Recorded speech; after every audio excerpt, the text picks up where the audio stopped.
sobre lo del coronavirus, que se informe sobre cómo ha evolucionado la atención que se está dando a esta pandemia en el caso de nuestro país. Quiero aprovechar para decirles que estamos pendientes sobre la pandemia, sobre los daños que causa y hay un plan, una estrategia, lo tengo que estar recordando, desde hace casi 3 meses y todo se ha venido llevando a cabo de acuerdo a ese plan. No hemos tenido imprevistos, es decir, algo que nos haga cambiar. Son las 3 etapas que se plantearon desde el principio, que ahora le quiero pedir a Hugo que las vuelva a recordar, y estamos preparados, tenemos presupuesto suficiente, todos los recursos que se necesiten, ya estamos ejerciendo presupuesto, no hay falta de recursos. Siempre hemos considerado que lo más importante son las vidas de las personas, el cuidar a la gente. Tenemos esa convicción, somos humanistas. Tenemos también la confianza de millones de mexicanos que nos creen. Esto lo digo porque no dejan de haber campañas de desinformación. Decirle también a la gente que se está actuando de manera responsable y que no debe de caerse en el miedo, en la psicosis, que no perdamos la calma. Hay un gobierno que protege al pueblo. Ya no es el tiempo de antes, de gobernantes irresponsables que aprovechaban circunstancias como estas para robar, para hacer compras innecesarias. En estos tiempos, como quedó la mala costumbre, venden de todo, le ofrecen de todo al gobierno, desde termómetros hasta cubrebocas. Se están haciendo compras, pues, pero ordenadas, a buen precio. No vamos a permitir la corrupción. Y lo más importante es que estamos preparados médicamente. Tenemos un plan de atención a enfermos, los espacios, las camas suficientes en centros de salud, en hospitales, los medicamentos necesarios, y si se requiere, ya se está preparando un plan DN3 con este propósito. Vamos a contar, como siempre lo han hecho, con el apoyo del Ejército, de la Marina, con todo su personal médico, con sus instalaciones. Está todo el gobierno preparado. De modo que estamos haciendo las cosas. Ayer ya di la instrucción de que se adelanten los apoyos a adultos mayores. A partir de esta semana, antes de que termine la semana, hoy, mañana, empieza la dispersión de recursos para que se distribuyan 40,000 millones de pesos a los adultos mayores.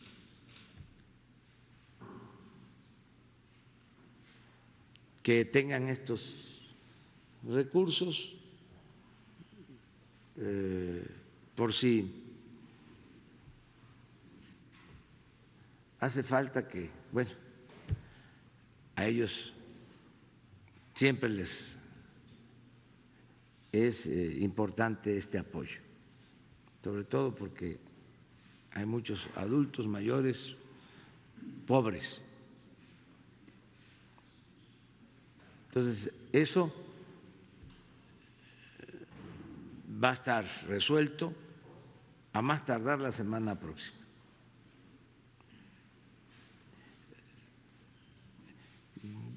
Donde es más fácil es en donde la dispersión se hace a través de los bancos.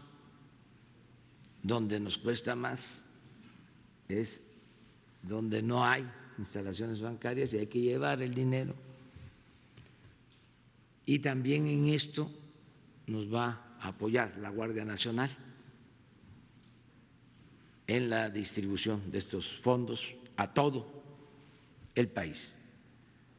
Bueno, pues vamos, si les parece, a que empecemos con el doctor sobre el tema del coronavirus y luego ya nos vamos con la continuación de lo del aeropuerto. Doctor. Presidente, muchas gracias. Secretarios, colegas, todas y todas, muy buenos días. De manera muy puntual y breve, la situación mundial y nacional por el coronavirus. En este mapa que presentamos todos los días, que procede de la Organización Mundial de la Salud, vemos la suma acumulada de 191,000 casos, un poquito más.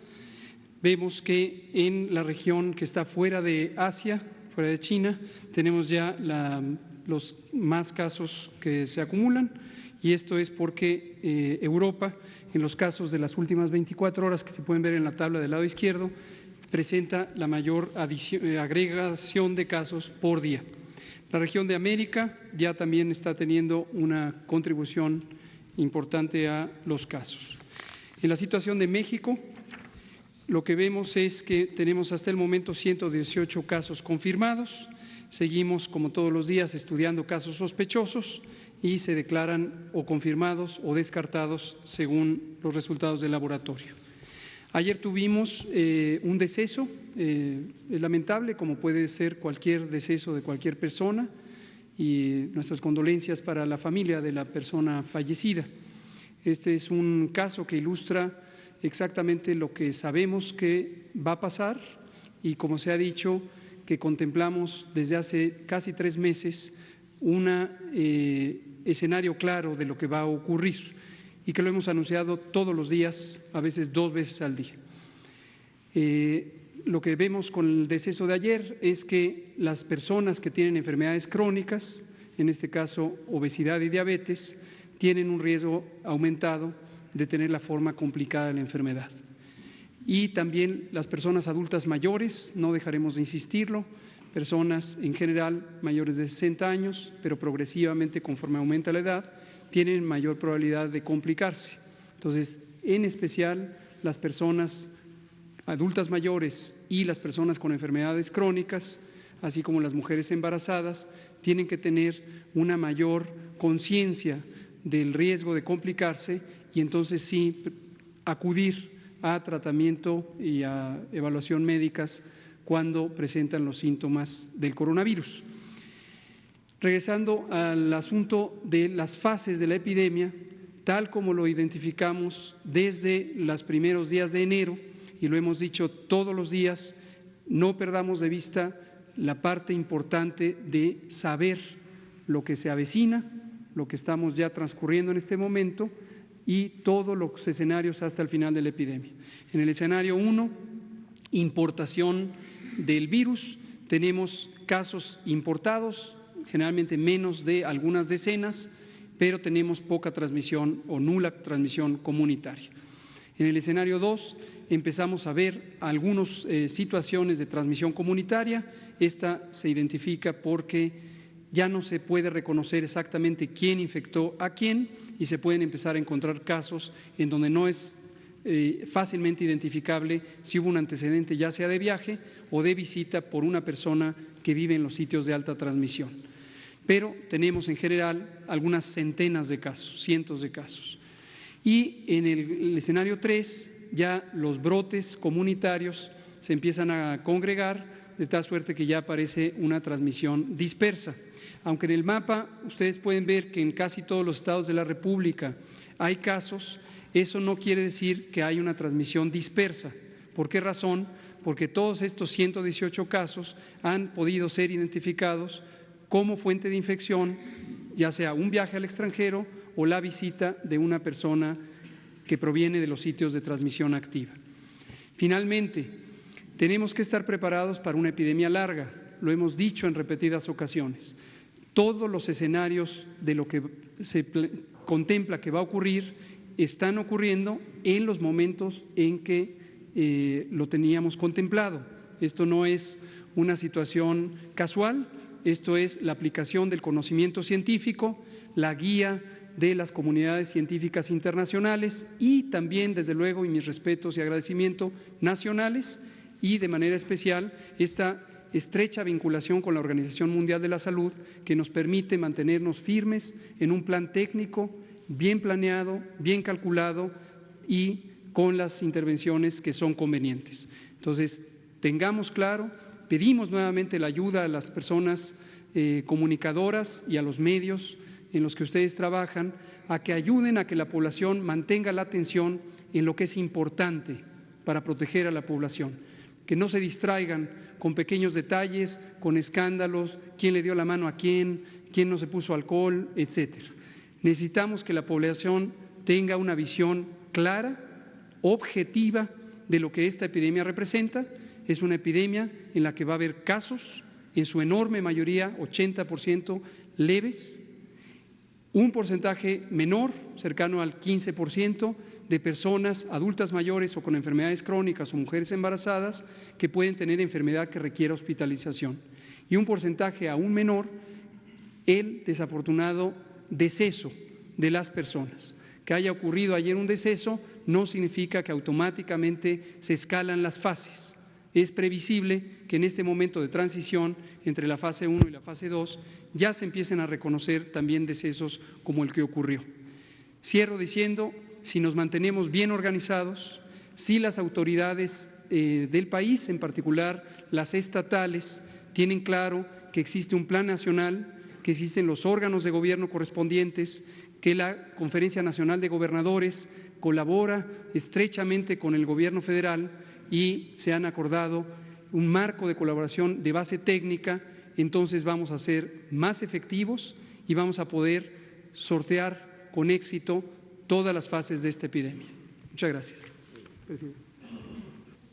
Sí, gracias. Buenos días a todos. Preguntarle al subsecretario López-Gatell si lo que ocurrió ayer, esta noticia trágica que conocimos, arroja un nuevo horizonte respecto a en qué estado estamos de la pandemia en México. Si ya podemos considerar que estamos en una segunda fase, dado los antecedentes, qué información tenemos sobre esta persona. Al parecer no había viajado recientemente a ningún lado, qué información tiene en ese sentido y que nos pudiera también compartir, digamos, los lineamientos básicos de la reunión que ayer hubo en estos comités de salud y de seguridad para que la gente esté enterada. Con mucho gusto, muchas gracias por las preguntas. Nos ayudan a retomar nuevamente la atención sobre la realidad y sobre la conexión de la realidad con el plan que ha sido estructurado desde el inicio de la preparación el 3 de enero de este año y sus distintas fases de formalización en los distintos órganos de coordinación y de gobierno. Respecto al caso, cada pérdida de una vida humana nos duele a todos. No quisiéramos que muriera absolutamente nadie, no quisiéramos que nadie sufriera adversidades por enfermedad o por dolor. Entonces lamentamos muchísimo la pérdida de esta vida humana y obviamente tiene repercusiones sobre la vida de su familia y su comunidad. Ahora, si lo vemos en términos generales en el contexto de una epidemia, es parte de lo que se espera ocurra en la epidemia, afortunadamente en una proporción minoritaria. Nos impresiona siempre la parte más dolorosa de los fenómenos de salud y de enfermedad, que es la pérdida de las vidas humanas, pero en términos de lo que representa un fenómeno poblacional masivo, es un significado diferente.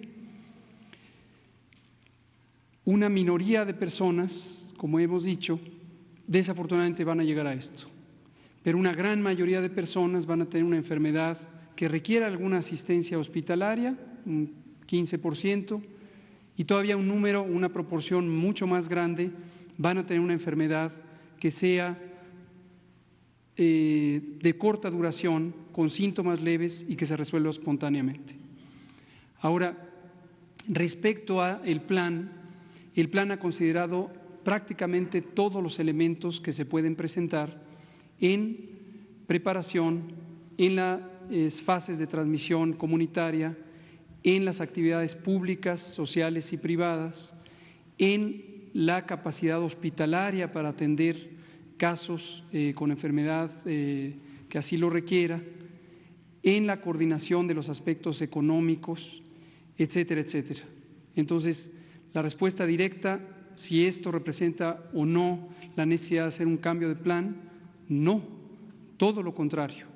El plan está operando tal como se contempló, está ocurriendo exactamente lo que contemplamos que iba a ocurrir. Respecto al cambio de fase, habíamos dejado muy claro, escenario 1, importación viral, decenas de casos, se pueden rastrear las cadenas de transmisión. Escenario 2, se empieza a perder la capacidad de rastrear las cadenas de transmisión, no porque ocurra un deceso, sino porque ya no se puede reconocer un antecedente de transmisión claro.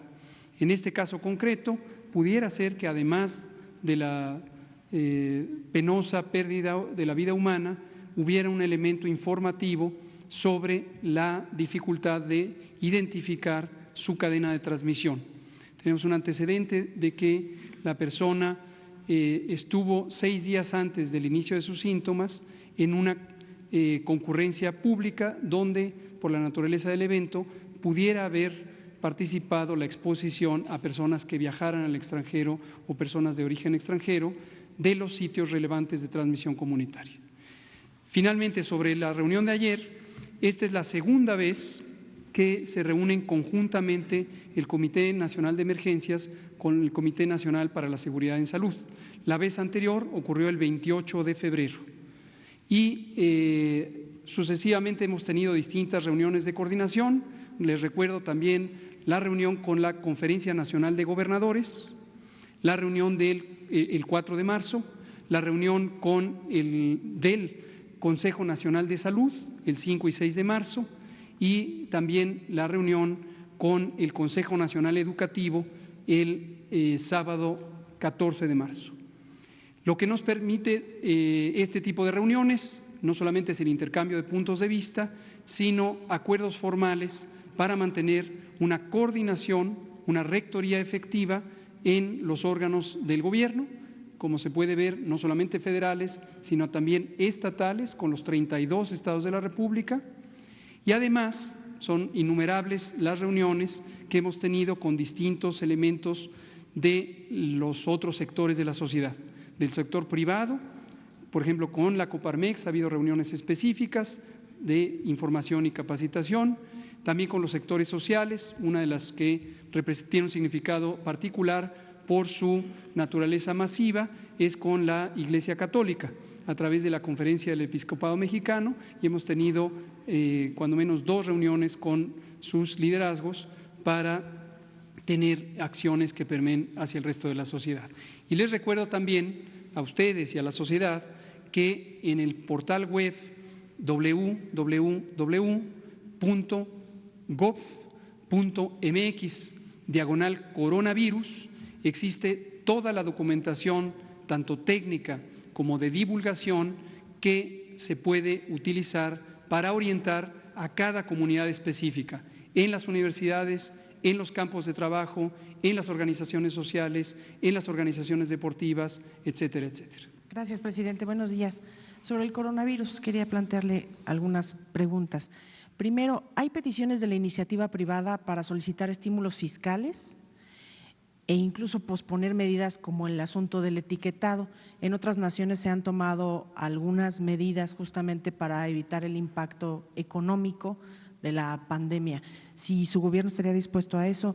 Segundo, preguntarle si ya han alcanzado algún acuerdo con Estados Unidos, en particular con el presidente Trump, para ver qué va a ocurrir con la movilidad y los accesos en la frontera. Tercero, preguntarle si nos pueden detallar en qué va a consistir el plan de N3 por el coronavirus y también si finalmente va a sesionar el Consejo de Salubridad que usted lo encabeza. Si es así, ¿cuándo sería y dónde? Sí, mire, primero se está dando preferencia a la población más vulnerable. Por eso, la primera decisión es enviar recursos a los adultos mayores. Esa es la primera decisión. No un bimestre, sino 2 bimestres, 4 meses, que les comentaba, 40,000 millones de pesos, que eso se está ya dispersando.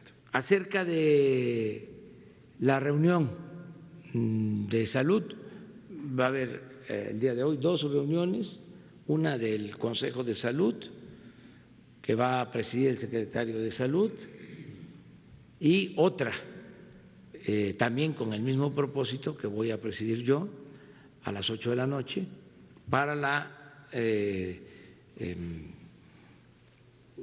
preparación, o para continuar la preparación en caso de que se nos precipite la epidemia. Pero se instalará como tal el Consejo de Salud. Las 2 reuniones de hoy, una a las 5 de la tarde y otra a las 8 de la noche. Aquí, la de salud, y a las 8 va a ser el gabinete ampliado, gabinete y salud, pero el tema es básicamente salud. Yo voy a estar en la segunda, la general. La frontera, lo de la frontera. Se está hablando con el gobierno de Estados Unidos.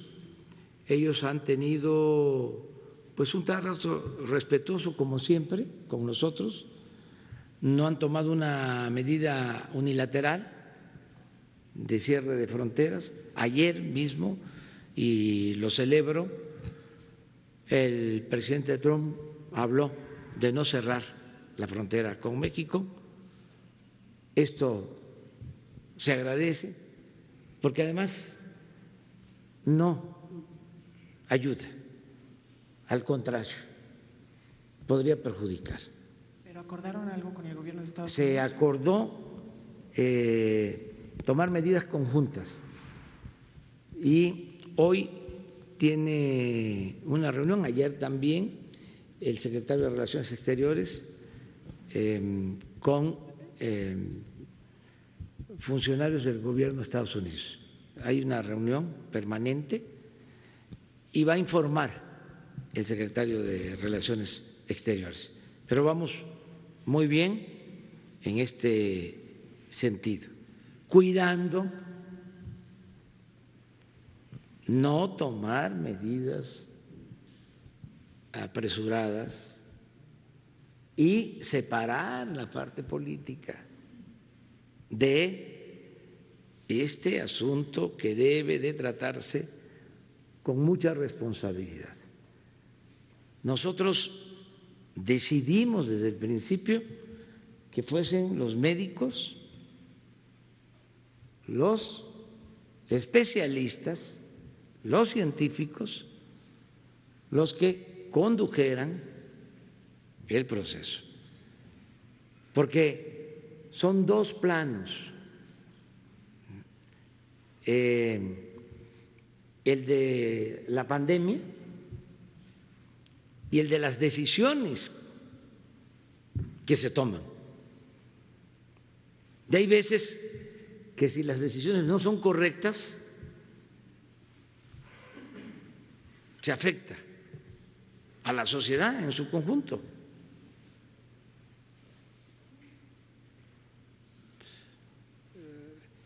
Por ejemplo, no se ponen de acuerdo Rusia con Arabia Saudita.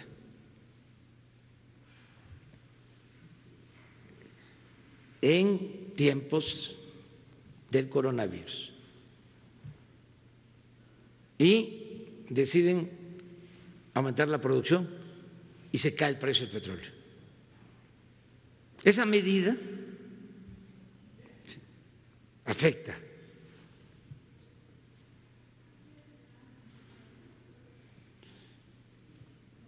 pues genera inestabilidad. Y también cualquier decisión política que se tome mal, precipitada. Si yo aparezco aquí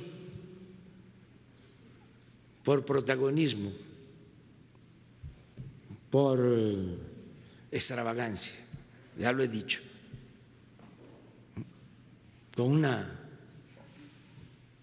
mascarilla, con un tapaboca, y exagero, pues imagínense en qué ayudo. La inestabilidad que se genera, si el presidente está así, pues ¿cómo vamos a estar nosotros? Pero también ayuda el ejemplo, ¿no, presidente? Y usted sí, ha mantenido ayuda contacto el físico ejemplo con sus seguidores, con funcionarios. Ayuda el ejemplo de estar trabajando con seriedad, con responsabilidad. No el protagonismo, ¿sí? No estar apostando a la tragedia. ¿Sí? Nosotros estamos actuando de manera responsable. Es de los países del mundo con más profesionalismo en el manejo de esta crisis de coronavirus. Tan es así que si ven el mapa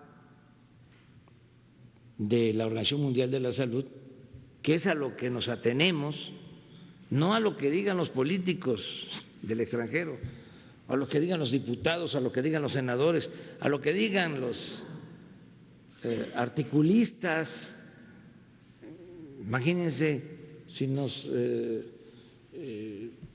dejamos apantallar por los medios de comunicación, desde luego con honrosas excepciones, ahora que están resentidos porque no están recibiendo las subvenciones que recibían antes, o porque sencillamente eran representantes de los grupos de poder económico y ahora ya no se permite la corrupción. Si nos atenemos a eso, pues entonces caeríamos en la anarquía, en el caos. ¿Para qué se inventó la política? Entre otras cosas, para poner orden en el caos.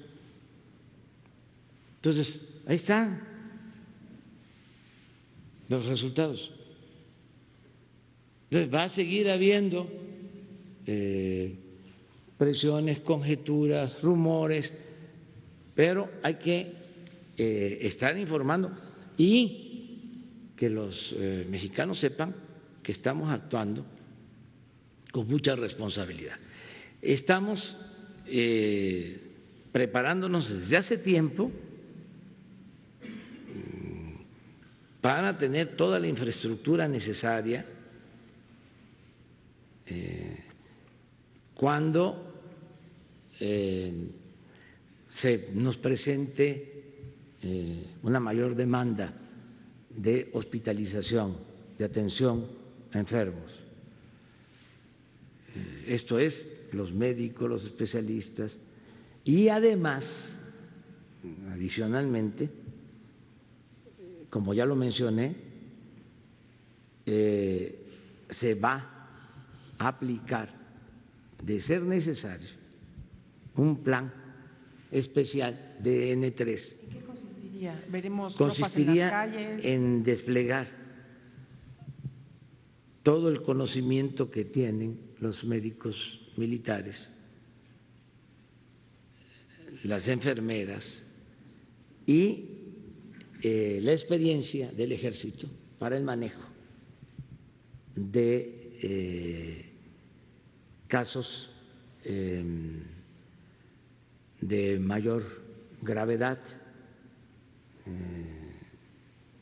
situaciones difíciles, donde ellos puedan, con todo su equipo, con todas sus instalaciones, desplegar instalaciones, equipos. ¿Pero sería solo con fines sanitarios o también de toques de queda, cosas No, así? fines sanitarios. No, ese es otro asunto también.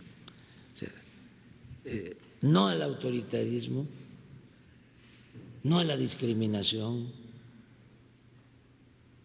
porque brota todo eso, el clasismo, el racismo, el autoritarismo. O sea, ¿qué hacemos nosotros? Imagínense, con toques de queda. Yo respeto pues la decisión que se tome en otros países, pero nosotros no necesitamos eso. Nosotros estamos construyendo una auténtica democracia. Si se necesita, vengo aquí no solo en la mañana, sino al mediodía o en la tarde, si hay algo urgente, y aquí les invito a ustedes y le hablo al pueblo. No les voy a decir, he decretado, como lo hacen en otras partes, ¿sí?, que haya limitación a las libertades, toque de queda, nadie salga a las calles, el ejército se hace cargo del país. No, aquí llamo al pueblo para que se estén en sus casas, porque así nos conviene, y estoy seguro que me van a hacer caso. Nada de que es por la fuerza. No, pero todo esto está siendo conducido de manera responsable. Están diciendo que el doctor Alcocer no tiene experiencia. El doctor Alcocer es una eminencia, Premio Nacional de Ciencia. Está mal, pues, que se hable de estas cosas, pero como un diputado, un senador, un columnista, ¿no?, de esos llamados expertos, va a recomendar cosas que tienen que ver con la ciencia, que tienen que ver con la medicina. Voy a hacer algo ahora, que a lo mejor no es lo políticamente correcto, pero lo heterodoxo es importante a veces, ¿no? Y además con todo respeto. Y ofreciendo disculpa, porque no vaya a pensarse de que estamos presumiendo, pero para dar confianza a la gente. ¿Por qué no, doctor, explicas cuál es tu profesión, cómo te has formado y qué nivel como investigador tienes, o sea, tu vida profesional? Muchas gracias por esta deferencia, señor presidente. Pues ustedes la han de conocer, pero sí quiero resaltar dos o tres cosas. La primera es que yo me he formado médicamente por la cercanía con el pueblo. Por ahí ha sido mi dictado desde que estaba yo en el servicio. No, desde la carrera de medicina decidí tener la mayor parte de mi práctica clínica y aprendizaje, desde luego, en el Hospital General de México, que es un símbolo de la medicina a través de muchas décadas y que se refleja todavía en la llegada de la mayor parte de la población que no tiene opciones de salud si no ocurre a ese hospital. Ahí conocí nada más nombro a tres médicos que me formaron en ese periodo. Uno, al doctor Salazar Mayén, Mario Salazar Mayén. Dos, al doctor Mario Lieberman. Y tres, al doctor Ruy Pérez Tamayo. Conduje con cercanía y escuchando a los mexicanos que se enfermaban a través de esa necesidad de tener yo un objetivo en la vida, que es el apoyo, el entendimiento y, desde luego, el resolver sus problemas de salud de la población más necesitada. Rápidamente fui afortunado en entrar, en consecuencia de esto, en la preparación de mis especialidades, y no quiero ser ostentoso, pero sí tuve que hacer un recorrido por varios campos. Y desde luego ahí abro un paréntesis muy personal, estoy hablando con esa confianza de ustedes, con mi familia, con mi esposa, con mis hijos y ahora hasta con los nietos. Si no atiende uno a eso, no complementa su labor como debe ser alguien que tiene esa importancia para el pueblo. Tuve los dos, aparte de este apoyo, tuve el apoyo de la universidad y de Nacional Autónoma de México en mi formación de especialista en medicina interna, que para mí sigue siendo la principal especialidad médica que condensa la integración y la prevención de enfermedades. No estoy hablando mal de los cirujanos, los mejores cirujanos tienen bases de medicina interna, para hablar claro.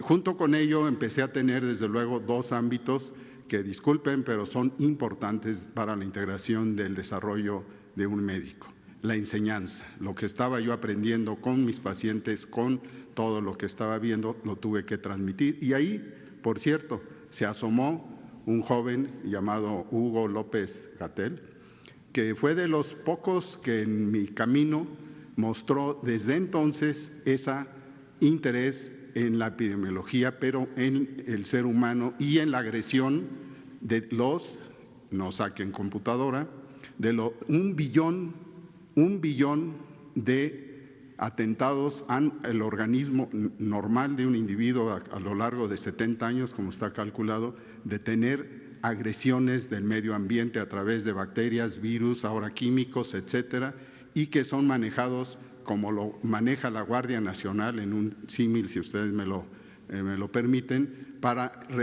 evitar que estas enfermedades diezmen como diezmó a mucha población tempranamente porque no tuvieron oportunidades de integrar su sistema. Su sistema, sus elementos son maravillosos, habrá un tiempo para ello y que nos permiten, como se organiza la sociedad, tener detectores de los riesgos, células especiales detectoras de cómo resolverlo, cómo diagnosticar nuestras barreras que empiezan en la piel, empiezan en las mucosas y con ellas nacemos.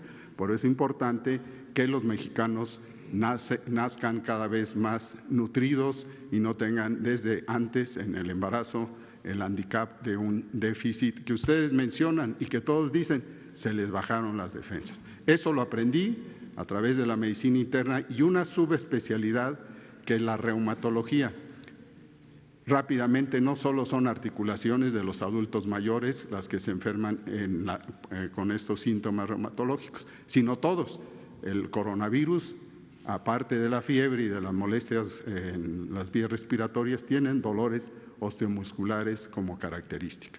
Y después de eso, tuve todavía fuerza y apoyo nuevamente, ahora por instancias del gobierno, de ir a la Universidad de Londres y ahí pude constatar con gente de primera, algunos de ellos llevan el distingo de CERS en la vida de Inglaterra y acabé con eso una preparación que continué con mis alumnos y con los pacientes, tratando de identificar cómo es ahora, por qué este virus, cómo se aprende de su camino, de sus acciones nuevas totalmente y comparativamente, inclusive con el virus de hace 10 años, el respiratorio también, hay diferencias y eso se tiene que conocer porque si no conoce uno de esto, pues no va a poder agregarse.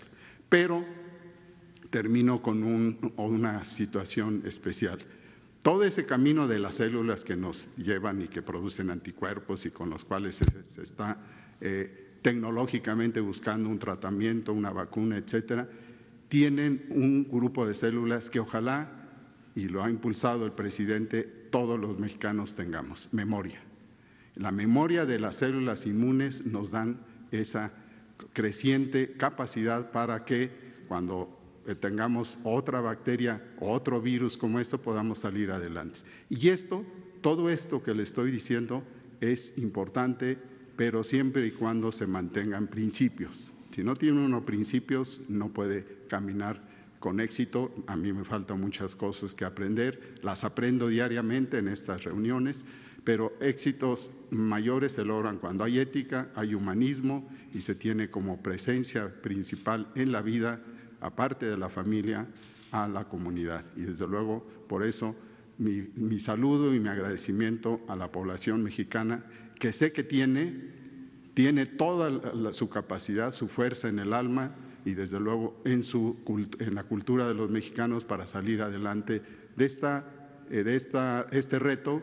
Y hemos tenido muchos, como ya se señalan, pero biológicamente estamos preparados y socialmente con toda la población lo vamos a sacar, tan solo con disciplina y desde luego con solidaridad que caracterizan a nuestra cultura. Muchas gracias y gracias, señor presidente.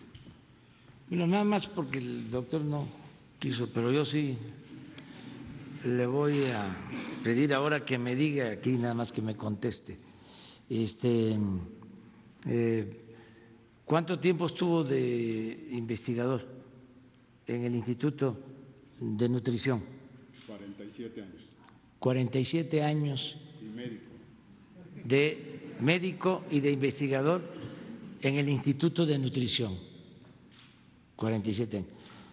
Creo que le puede ganar en experiencia a los que están, que tienen toda la libertad, pero digo, a lo mejor no sabían quién era el doctor, por cuestiones de modestia del doctor. ¿Cuándo recibió el Premio Nacional de Ciencia? En 2015. 2015, Premio Nacional de Ciencia. Además, de todo eso, y eso es importantísimo, es un hombre honesto, limpio, digno.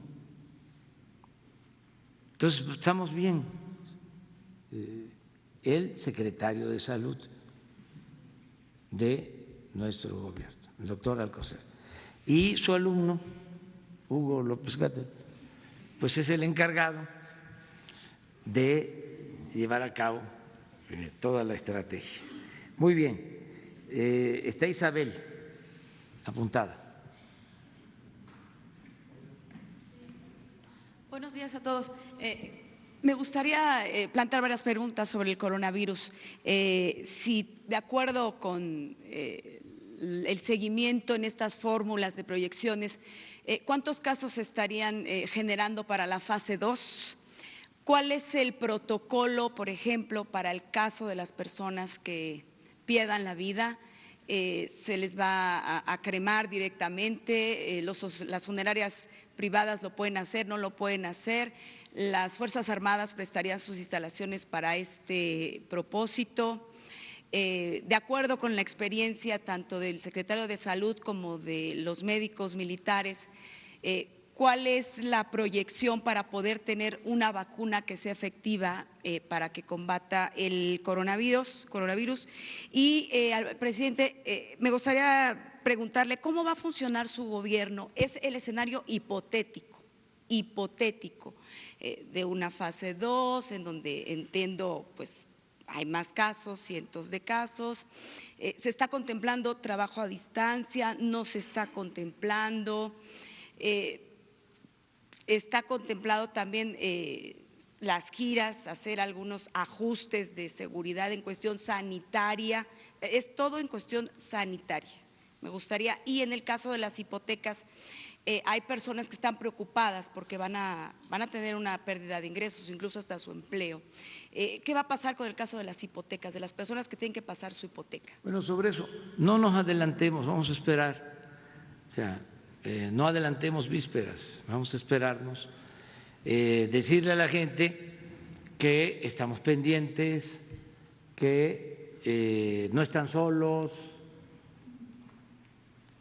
que protegemos a todos y siempre yo creo que por el bien de todos, primero los pobres, los más necesitados.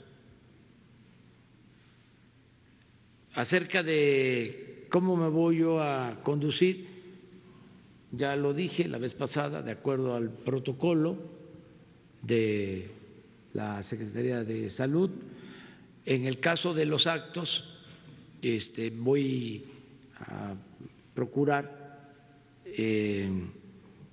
no reunirme con mucha gente, aunque se establece que no hay que tener reuniones mayores de 5,000.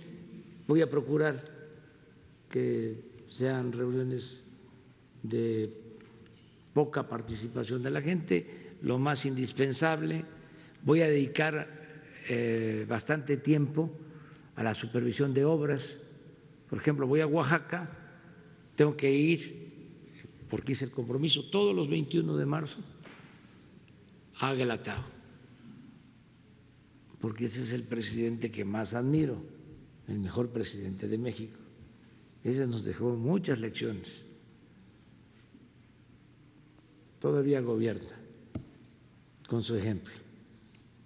Entonces voy allá y ya mandé decir, bueno, aquí lo expresé, de que podemos estar con las autoridades de Guelatao, con la comunidad. Pertenece a lo que era antes el distrito de Ixtlán, es la Sierra Juárez, hay muchas comunidades y el año pasado una concentración muy grande. Ahora vamos a estar en la plaza principal. Voy a ir a la laguna, pero no con mucha gente. ¿Por qué voy a la laguna? Porque de ahí sale aquello de que me hace lo que el viento a Juárez, porque es una anécdota muy bonita, que era Juárez niño, y hay dos versiones de que estaba durmiendo a la orilla, ¿no?, y se desprendió una parte de la tierra y se fue a medio de la laguna. En el Atado hay una laguna muy bonita y vino un viento fuerte y ya se quedó ahí acostado hasta que pasó el viento. Y de ahí viene de que nos van a hacer lo que el viento a Juárez. Nada, pero en fin, voy a eso y voy mañana a inaugurar un hospital en Tlaxiaco, mañana viernes en Tlaxiaco. También no va a haber una concentración, me voy a reunir con los médicos, con las autoridades, para hacer entrega de este nuevo hospital de especialidades en Tlaxiaco que ofrecimos, que íbamos a terminar, a entregar mañana, y voy a Tlaxiaco. Entonces, el lunes es lo de Guelatao. Por la tarde del lunes voy a supervisar una carretera de Oaxaca a Tehuantepec que se está construyendo, lleva 10 años, de esas obras que no se terminaban y ahora va avanzando y vamos a eso nada más con los ingenieros. Y al día siguiente voy a la supervisión de la otra carretera de Oaxaca a Puerto Escondido, a un sitio que se llama Barranca Larga. Nada más también para supervisión. Ya me regreso el domingo, ya estoy acá, a estar pendiente.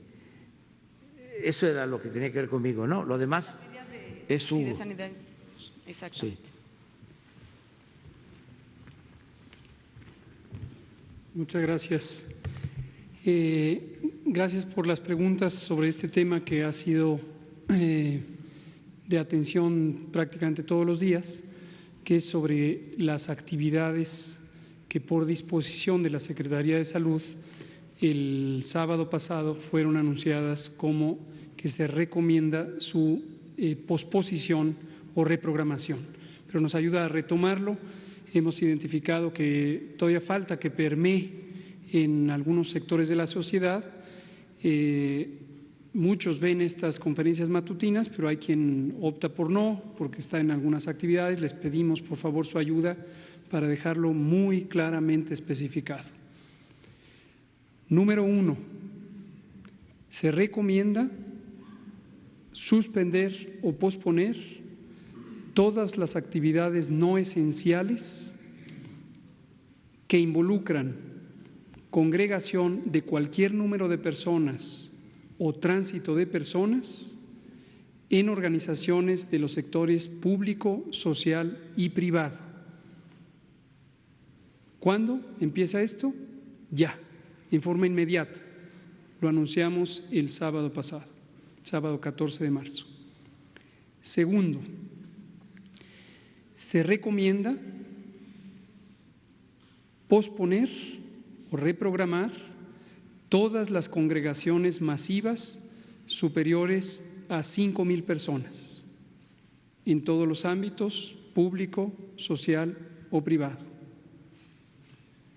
Y tercero, que fue una medida concertada con la Secretaría de Educación Pública y el Consejo Educativo Nacional, se anticipa la pausa del calendario escolar a partir del lunes 23 de marzo de 2020 y hasta el final del periodo vacacional previamente establecido, que concluye el viernes 19 de abril, un mes completo. Estas son las 3 medidas intensas de distanciamiento social masivo y decidimos empaquetarlas o presentarlas de manera conjunta para que quedara claro el carácter masivo y la intención de tener un efecto simultáneo de estas 3 intervenciones en todo el territorio nacional. Entonces, ayúdenos por favor a que estas 3 cosas queden claras ya, para que las personas que están involucradas, ya sea en las decisiones gerenciales de las actividades correspondientes o de los eventos programados, procedan a su reprogramación de modo que pueda ser efectiva la medida. Por parte del Sistema Educativo Nacional, el secretario Moctezuma Barragán emitió un acuerdo secretarial en uso de sus atribuciones como coordinador general del Sistema Educativo Nacional. Entonces, esta parte involucra todos los niveles educativos, todos los niveles educativos.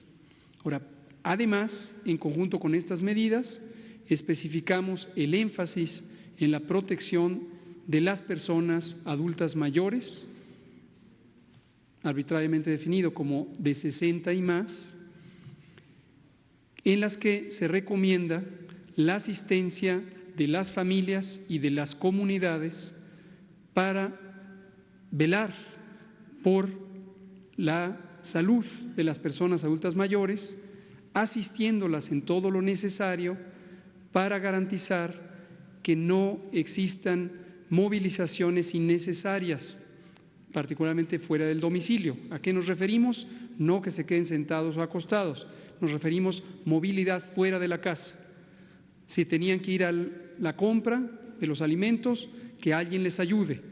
Si se planeaba que recogieran a los nietos en la escuela, pues ahorita ya no los tienen que recoger porque van a suspender las escuelas, pero que alguien los sustituya. Comunicación continua con las personas adultas mayores si viven solos en la casa, en una casa diferente del resto de la familia o de las amistades. Y también en el caso de todas y todas las personas de cualquier edad residentes en el país, pero de especial interés para las personas adultas mayores, lavado de manos con agua y jabón, no tienen que esperarse a encontrar alcohol gel. El alcohol gel es un sustituto donde no está disponible agua y jabón. Lavado de manos continuo, 10, 12, 15, 20, 30 veces al día. El estornudo de etiqueta, cubrir el estornudo a aquellas personas que estén con síntomas respiratorios, sepan o no que tienen coronavirus, y quien tiene los síntomas que permanezca en aislamiento voluntario en su domicilio. El aislamiento lo que quiere decir es no estar cerca de otras personas, fuera de casa y también dentro de casa. No tienen que estar encerrados en sus cuartos, simplemente eviten estar en una cercanía menor a 1,5 metros de otras personas. Esas son las recomendaciones generales, con énfasis en las personas adultas mayores por su propensión a complicarse. ¿Qué se hace cuando la persona muere a causa del coronavirus? Esa fue la pregunta. ¿Qué pasa con las funerarias? Las funerarias públicas lo van a hacer, se va a echar mano del ISSSTE, del IMSS, de las instalaciones militares y la proyección de la vacuna. ¿Y qué van a hacer, por ejemplo? ¿Cuál es el protocolo sanitario? Por ejemplo, donde fue la sede del Vive Latino, y donde acudió al concierto la persona que desgraciadamente falleció, pues es prácticamente la misma zona, está muy cerca. ¿Cuál es el protocolo sanitario que ahí se debe de tomar, independientemente de que hayan estado en concentraciones masivas? Perdón, lo que no entiendo es la conexión entre Vive Latino y la persona que falleció. Bueno, no, la persona que falleció fue a un concierto en el Palacio de los Deportes. Sí. Sí, y ya después otra persona que está viva, que tiene coronavirus, también fue al Vive Latino, que fue otro evento masivo, sí, pero en la misma zona. ¿Hay algún protocolo sanitario en esas zonas que se lleve a cabo? ¿Cómo no? Vamos a disipar un poco de la confusión y la mitología y las mentiras y la desinformación que se ha alimentado por la especulación no técnica, no científica, en voz de innumerables personas que parecieran haber desarrollado capacidades de epidemiólogas y de epidemiólogos, de inmunólogos, de infectólogos en un tiempo sorprendente. La transmisión del nuevo coronavirus 2019 que provoca la enfermedad COVID es idéntica a la de la influenza, a la del metoneumovirus, a la del rinovirus, a la de otros coronavirus y adenovirus e innumerables, más de 300 virus de ocurrencia común en la población en México y en todo el mundo. Entonces, distingamos claramente algunos atributos importantes de identificar. Mecanismo de transmisión. El coronavirus, al igual que todos estos virus respiratorios, se transmite por las secreciones, por los líquidos respiratorios que todas las personas proyectan por nariz y boca al estornudar, al toser, al hablar, al gritar o al cantar. Y se pueden propagar por dos vías principales o dos mecanismos principales, uno directo y otro indirecto. El directo es cuando estornudamos, cantamos, gritamos, hablamos. Todos tenemos aquí enfrente, incluso solo con respirar, una nube de partículas líquidas, de pequeñas gotas microscópicas que no las vemos a simple vista, excepto que tengamos un contraste de luz. Esa nube está presente y más o menos a 1 metro de distancia de todos nosotros. Si estamos cerca de otra persona, la otra persona respira nuestra nube y nosotros respiramos la de ella. Si uno de los dos está infectado con coronavirus, esa nube se proyecta al interior de la vía respiratoria de la otra persona. Segundo mecanismo es gotas que pueden ser visibles a simple vista, de saliva mayormente, con algunas secreciones de la garganta, que se proyectan cuando se habla, se canta, se grita, se estornuda o se tose, y caen generalmente a una distancia aproximada de 6 metros y pueden caer en superficies físicas y permanecer varias horas en esas superficies o en la mano. Achú.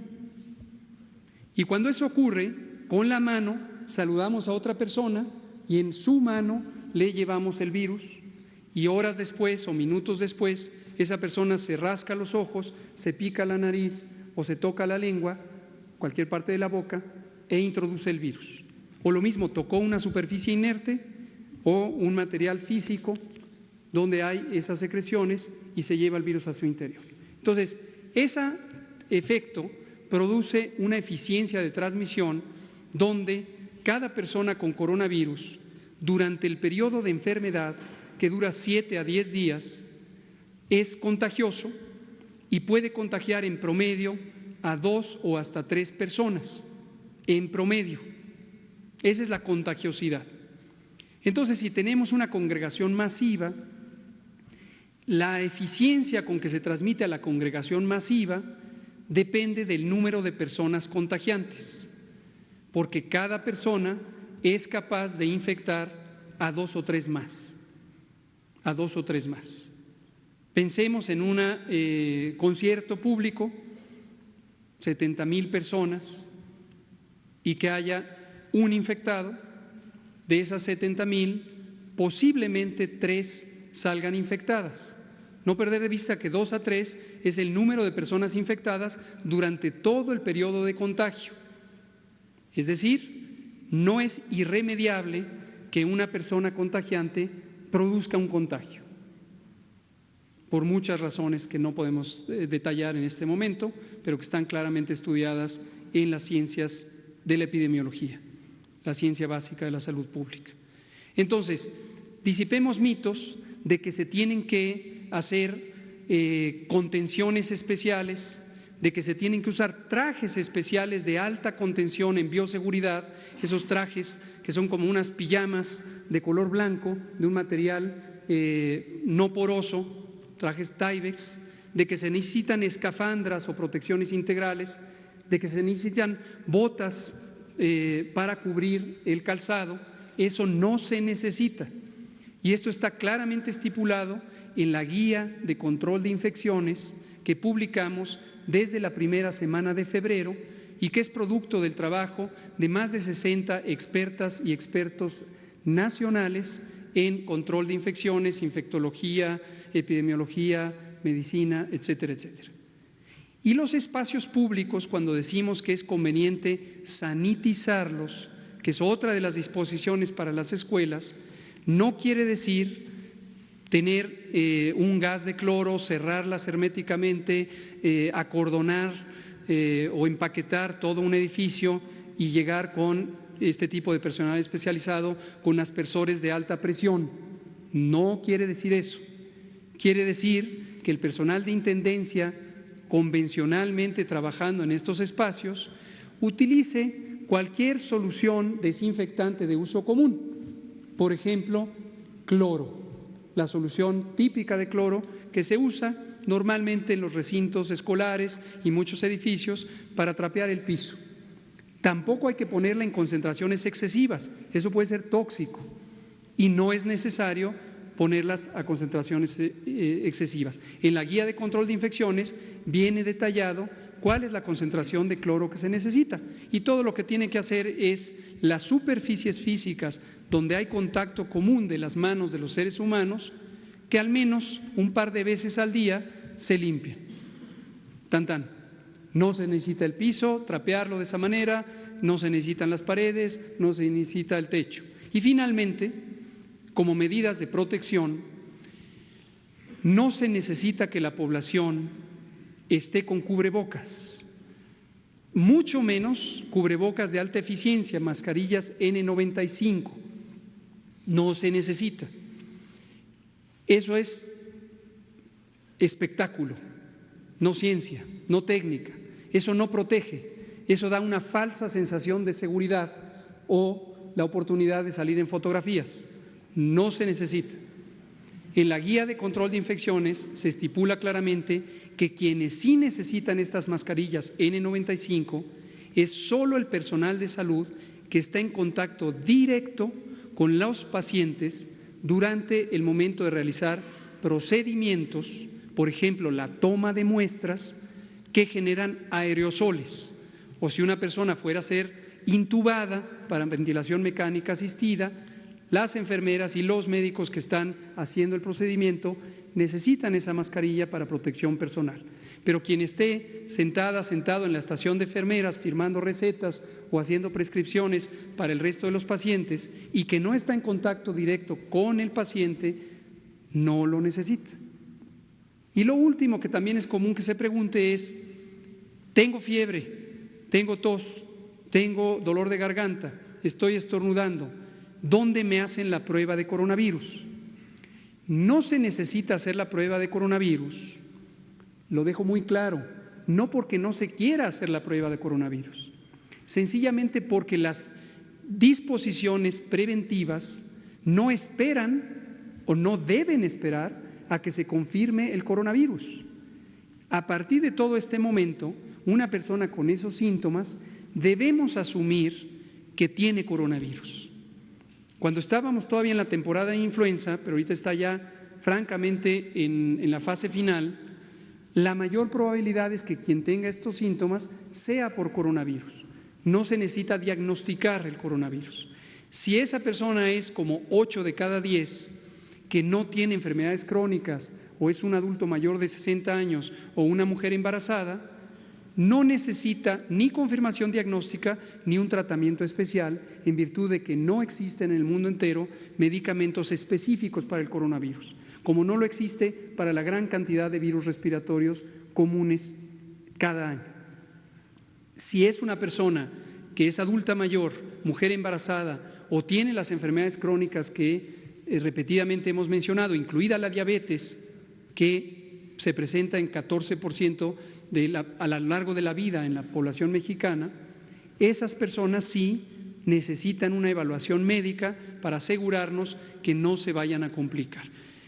La vacuna, lo más probable es que no vaya a existir ninguna vacuna en el mundo entero hasta que acabe esta epidemia. ¿Por qué razón? Porque el proceso de formulación de una vacuna, desde su base científica, su concepto, hasta el principio de formulación en los elementos moleculares, hasta su modelo prototipo y posteriormente los experimentos en animales, en células, en matraces, en animales, y las 3 fases de la investigación clínica, 1, 2 y 3, para ver primero seguridad, segundo eficacia y tercero efectividad poblacional, tardan en promedio, aún en los casos de que se acelere la intención, no menos de 18 meses. Periodo en el que muy probablemente, por el efecto natural de la respuesta inmune, de la enorme cantidad mayoritaria de personas que no van a tener una enfermedad de trascendencia, nos va a dejar a casi 7 de cada 10 protegidos contra el virus, y ya no vamos a poder transmitir, no nos vamos a poder infectar y vamos a ayudar a que se extinga espontáneamente la epidemia. ¿Las personas que mueren serán cremadas? ¿Serán cremadas las personas que mueren? ¿Cuál es el protocolo? El protocolo. La Ley General de Salud tiene su reglamento específico para la disposición de cadáveres, tejidos y productos biológicos, y contempla las reglas generales de la bioseguridad. Adicionalmente, y para este propósito, pero no es diferente a otros lineamientos de bioseguridad que han existido por muchos años, pero fue nuevamente revisado para verificar que la guía actual de control de infecciones para el nuevo coronavirus incorporara cualquier elemento que se necesite para, dadas las características de nuevo conocimiento sobre este agente infeccioso. Considerando que este agente infeccioso, en términos de bioseguridad, es casi idéntico al de la influenza y al de los otros virus respiratorios y al de innumerables agentes biológicos, la guía ratifica las medidas generales que se requieren para la disposición de restos humanos, tejidos y líquidos en condiciones seguras. Y básicamente son los protocolos ordinarios que en todos, absolutamente todos los hospitales y consultorios del país se utilizan y que corresponden a los estándares internacionales que en este mismo momento se usan prácticamente en todas las naciones. Entonces, es un manejo general de protección donde el personal de los servicios de patología, generalmente en los hospitales, hace un procesamiento de los restos utilizando los mecanismos de protección personal y los equipos de protección personal correspondientes, que no son diferentes a los que se usan y deben usarse para el procesamiento de cualquier persona que fallezca por cualquier causa, conocida o desconocida. Ojo con eso, la bioseguridad del personal que trabaja en los servicios funerarios o los servicios de patología, en toda la cadena del proceso, debe ser siempre íntegra, independientemente de que se conozca o no la causa del fallecimiento y de que ésta sea o no un agente infeccioso. Entonces, se usa lo que siempre se utiliza y en la medida en que se haga correctamente no hay un riesgo incrementado de daño hacia el personal que labora ni en los campos clínicos ni en el proceso de disposición de cadáveres. Específicamente la inquietud de si tienen que ser cremados, la respuesta es no, no se requiere, porque la mecánica, el mecanismo de transmisión es la vía respiratoria, como ya lo expliqué, no es que emanen elementos infecciosos, no es así, no es así. Gobierno de México.